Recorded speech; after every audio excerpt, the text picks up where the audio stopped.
السلام علیکم اکای حاجی داملا عزیز و محترم. ما یک گروه اخلاصمندان شما از ناحیه کلخوزآباد اول از خدای متعال برای شما تنصیحتی و سلامتی نیک و حفظ شما و شما بر اینها را از کل بدخواهان میخواهیم. آمین. بعدا ثبت‌های شما را بر دوام بی‌صبرانه انتظاریم. اکای داملا، ما در کسیت 49 شما را در باب نکاح درباره بعضی چیزها فهمیدیم. من گفتنیم که من از ناحیه آرجانکیزآباد زنگ گرفتم. در عین نکاح در پشت من سوزن سخت می‌کردند. اگر این عمل ناجایز باشد من از سر اینو نکاح کنم یا نه؟ با احترام مخلص شما.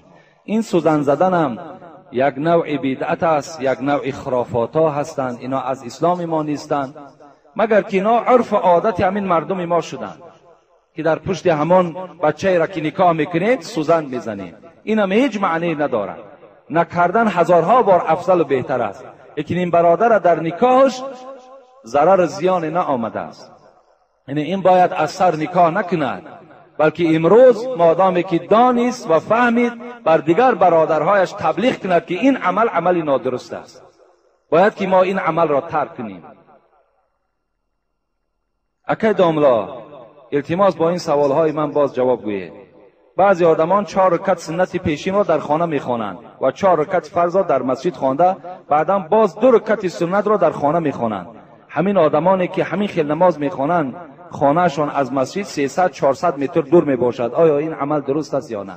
البته اگر سنت ها را ما و شما در خانه خوانیم خودش سنت است.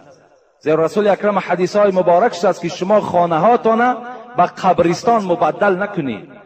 مقصد که یعنی در خانه هاتان نمازهای سنت خوانید، نمازهای نافله را در خانه خوانید و آمده فرض در نماز در مسجد جماعت کنید. این حدیث پیغمبر خداست.